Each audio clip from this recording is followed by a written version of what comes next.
aan soo gelino sidoo kale walaal macaan muuqaal la garay fanaanka caanka ah ee Nimcaan Hilaac ayaa heshiis kala dhex dhigay fanaanada caanka ah Rasmareys iyo sidoo kale sayidii hore ee Farxaan Yare kuwaas oo in badan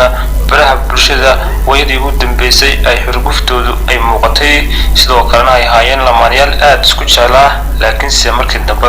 waa Nimcaan Hilaac khayr badan shaqaystay horta hal inta idin sheegay magarasa Nimcaan Hilaac iyo Farxaan Yare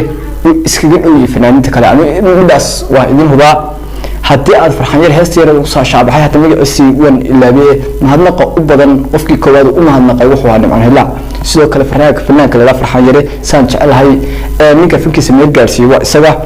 oo waqal studio iyo fanaaniinta kale isaga ayaa isku xilay saan xogta ku hayo bal marka asxaabta qaliga taasna aan idin hubaa fanaaniinta way iskaga dhawayeen Farxaan Yare iyo Nimcaan Hilaac bal marka fiidiyowiisa sii wadana daawadayo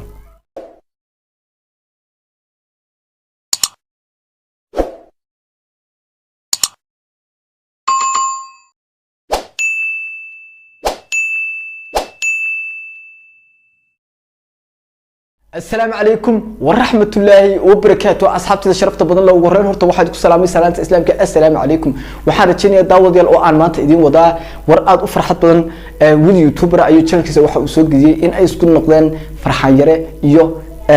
Rasmareys inta loo oran jiray ee fanaanada ahayd marka asxaabta qaaliga bal waxaan jeclaystay fiidiyogan inaan idin la sii wadaago wixii fikirkeena aynu ka nidhaahno inaga oo micnaha bal wixii saxan ay ka oran doono ina kale wixii qalad u galayna way ka wada qabanaa bal marka asxaabta qaaliga bal fiidiyoga isla daawanaa laakiin ugu horeyn daawad hadii aad channelka cusubtay inoo sar subscribe soo kale fiidiyoga inoo like garaa like aad iyo aad ay muhiim u tahay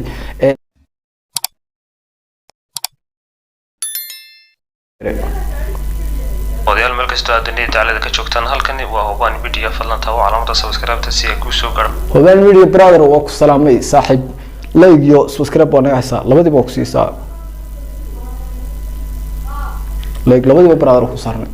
wararka iyo wadada halkan aan soo gelino sidoo kale walaal macaan muuqaal la garay fanaanka caanka ah ee Nimcaan Hilaac ayaa heshiis kala dhex dhigay fanaanada caanka ah Rasmareys iyo sidoo kale sayidii hore ee Farxaan Yare kuwaas oo in badan baraha bulshada wayadii ugu dambeysay ay xurguftoodu ay muuqatay sidoo kalena ay haayeen lamaanayaal aad isku jeclaa laakiin se markii dambe waa Nimcaan Hilaac khayr badan shaqaystay horta hal inta idin sheegay magarasa Nimcaan Hilaac iyo Farxaan Yare iskaga dhaway fanaaniinta kale anigu midaas waa idin hubaa haddii aad Farxaan Yare heesteeda ugu soo shaabaxay hatta magaciisi wan ilaabe mahadnaqa u badan qofkii koowaad u mahadnaqay wuxuu ahaa Nimcaan Hilaac sidoo kale fanaanka la Farxaan Yare saan jecelahay ninka finkiisa meel gaarsiiyay waa isaga oo waqal studio iyo fanaaniinta kale isaga ayaa isku xilay saan xogta ku hayo bal marka asxaabta qaliga taasna aan idin hubaa fanaaniinta way iskaga dhawayeen Farxaan Yare iyo Nimcaan Hilaac bal marka fiidiyowiisa sii wadana daawadayo kala tagay Nimcaan Hilaac hees uu soo qaaday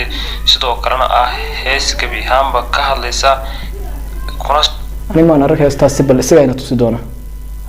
socota Rasmareys iyo Farxaan Yare ayaa waxa ku soo luuqayay Nimcaan Hilaac taas oo hadiyad ahaan uu uga dhigay Farxaan Yare iyo Rasmareys waxaana isla juddiiba heestaasi ka soo falcelisay Rasmareys oo runtii aad ugu amaantay sayidii hore waxa kale oo brother waxay tiri ay ku amaantay suuq karlaan anagu Rasmareys ay soo qaaday hal mid oo idin sheegaya niyo marka sida kale caadi ah marka isaga muuqaal sameyn baa ka cunaa laga qabanayaa fahmiyay bal si wadno heesii kala duwanaa ee uu lahaa isla Farxaan Yare taas oo soo bandhigtay falcelin usam aniki arax saaxib qaali ee Hobaan Media brother laba aad ku dartay ay soo dhigtay isagana Farxaan Yare oo heestii uu soo qaaday Nimcaan Hilaac ku soo jawaabay dareemay inaan ku waayay maqnaanta tan daciifay waxaan tabay daacadaada dagaalka iyo xiisay صاحب هل عدينا وكاهنا بنوسي ولبنا iyo family ayaa mudooyinkii ugu dambeysay waxay ahaayeen kuwo isku murugsan gaar ahaan Rasmareys iyo Farxaan Yare oo ahaa lamaanayaal runtii baraha bulshada ku soo bandhigi jiray jacaylka waalida ay isku hayaan wala challenge-yada ilaalinka markaan macna iska bila camalka waa iska daawada challenge-yo wareera prank-yo fiican wallahi waxa lamaana wax fiican soo gudbiyay macnaha wax xisalade waxaana ay hayeen kuwa aan marnaba laga filaynin in mar uun ay kala tagayaan taasi oo markii la maqlay in ay iskhilaafeen dagaalna uu ka dhaxqan tamid baa jira xulkuftu iska jira ama khilaafku iska jira laba qof oo saaxiib ah ama laba qof oo lamaana siday doonaan hay isku jeclaadaan ama siday doonaan hay isku dhignaadaan waxa khilaafka la yiraahdo 1 minute budasha 1 daqiiqa markaas qofna la isku mahallaya adduunka laba qofna isku ma dhigana ay bulshadu aad uga naxday si kastaba haatee hadda se waxay u muuqdaan maxamed xaweyne kabca duntiiniyo reer dhanba olole Express iyo Farxaan Jare kuwa raba in ay isku soo noqdaan